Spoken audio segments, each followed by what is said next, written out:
I think we can all agree the mire is a little strange. All across the region, we find strange trees that look like they're being choked by roots and large, destructive nests of red vines. When looking around, we can see that all the other plants in the region have gone under some sort of transformation. So why can these plants be exclusively found in the mire? And are they consumed by a mysterious sickness? Or are they thriving uncontrollably?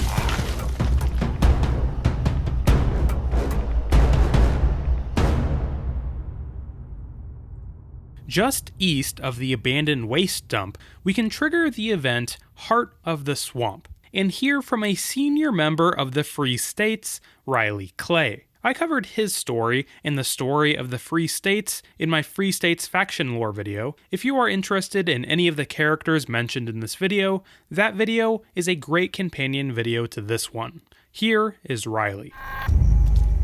Attention, this here's Riley Clay on a priority message recording. A strangler heart's been picked up in the vicinity and its vine-infested creatures won't be far behind. To anyone listening, take down that heart before it controls too many creatures and things get out of hand. In this recording, he says that there is a vine heart controlling other creatures. Heading over, we can take out a mire lurk. Heading around a tree attached to a rock formation, we can find what looks like a large strangler pod. This is the vine heart. As we move closer, the pod splits open, revealing a revolting set of teeth and what looks like a tongue. Before we can look closer, we get attacked by more mire lurks. As we fight them off, we can see that they are labeled strangler mire lurks. And when we look closer, we can see that they are covered in the same roots and vines we found covering the trees. This must be how the vine heart is controlling them.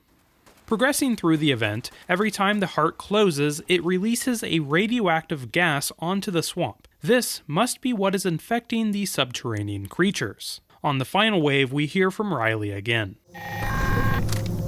Warning, additional seismic activity's been picked up at the heart's location. Be on the lookout for something big. After the transmission ends, a strangler Grafton monster spawns. Again, we see the same roots and vines interlaced around its body. After dealing with the Grafton monster, we can finally finish off the strangler heart, ending the event. So what was this thing? A plant? An animal? Some kind of hive mind? Well, thanks to the careful research done by the Free States scientist Ella Ames, we can get some more information on the vine heart and the mire as a whole. Heading to our bunker, we can access her terminal. On it, we can find Free States notifications, and we can read Vine Heart. To all, Eddie said they fought off some ghouls and mire lurks that looked to be infested with strangler vines. The creatures worked together as if something was controlling them. Eventually, they found what he called the heart. Taking out the heart seemed to stop the creatures, but there's no guarantee that something like this couldn't happen again. Should someone come across a vine-infested creature, report it immediately to Eddie and his team. This way, they can locate the controlling heart in the area and stop it. Riley. So it sounds like the Free States were aware of these vine hearts, and actually were hunting them actively. Eddie, another Free States member, said that the creatures were working together like something was controlling them. This confirms that the vine heart is in fact a hive mind. But this post doesn't give us any more information on where they came from or what created them. To find out that, we're going to have to go grab the holotape labeled The Mire, again in Ella Ames' bunker. July 15th, 2079. Wow. Who would have thought a little radiation would turn this world upside down? We were down in those bunkers for what? A couple of years? There's no way radiation did all this all by itself in that amount of time. I mean, first off, this place is crawling with those orange-red vines, the likes of which there is no precedent for. I saw a toad that wouldn't even fit in a bathtub. A 12-point with 2 heads. Still my heart. And insects, oh, you don't even want to know about. I've started taking samples for analysis. Hopefully the plants can still be used for some good old holistic treatments.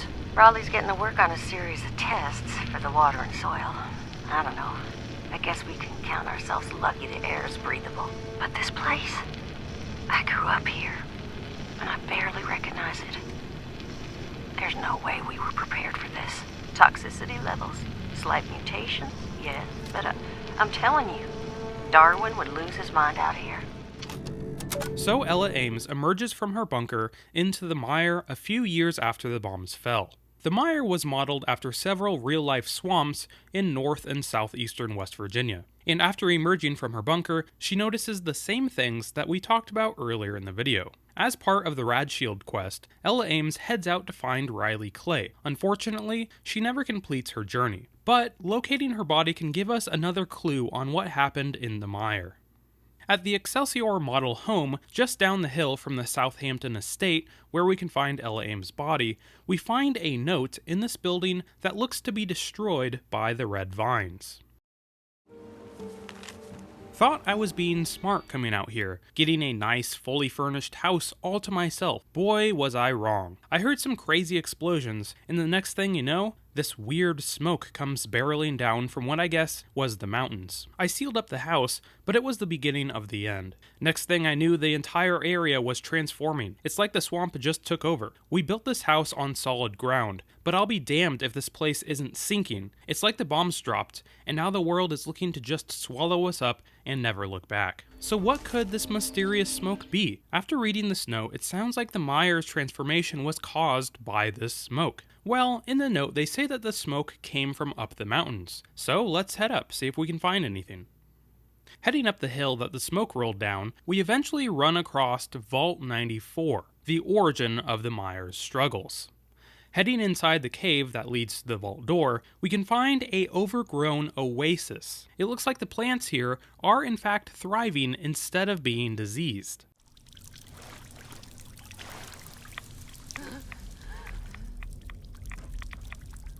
Now, heading back to Harper's Ferry and jumping on Miranda's terminal, we can hear a little bit more about this vault's backstory. Recently, we got our first ray of hope. An ambassador from Vault 94 arrived. She had real food. She said that the vault had enough supplies to establish a farm that could feed us all. I set up a group to check out her story when I should have gone myself. Those fools. I'm not sure what they did, but it wasn't long before we heard an explosion and the earth shook. Vault 94 and all of its promise was destroyed, and now a strange cloud emanates from its entrance, wafting down into the surrounding forest. What have we done? So this post tells us a few things. First, it does tell us that Vault 94 was a fully occupied vault, and that its probable destruction was caused by Free State's members. But it also says that it caused that smoke that we heard about earlier. Heading over to Ella Ames' terminal, also in Harper's Ferry, we can hear her impressions of this event.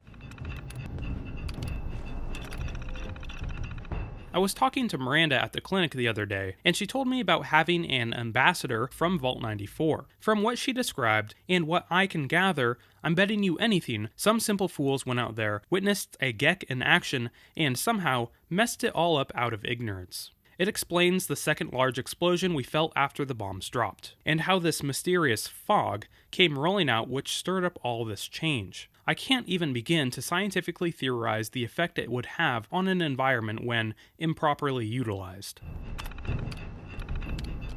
So Ella Ames mentions a GECK. Now, I'm not going to go over GECKs in this video. I'll probably make a dedicated video on them because they're pretty interesting. But it sounds like Vault 94 had one of these devices, and it was, to use her words, improperly utilized. So it sounds like, in the end, the mire's struggles were caused by Vault 94's GECK, when it was prematurely utilized when a group of Free States members, sent by Miranda Knox, visited Vault 94. So the only thing we need to find out now is what happened between the group of Free States members and the members of Vault 94. But unfortunately, we're not going to be able to find this out until Vault 94 opens up in future DLC. Alright guys, I hope everybody enjoyed the video. If you did, make sure to like and subscribe, it really helps out my channel. Also, if you've made it this far in the video, consider joining my channel's membership. You get a cool little cryptid symbol next to your name, and it goes a long way in supporting my channel, so thank you. Also consider following me on Twitter, it's the best place for me to keep in contact with you guys. But anyway, this has been Widgeon TV, thanks for watching guys.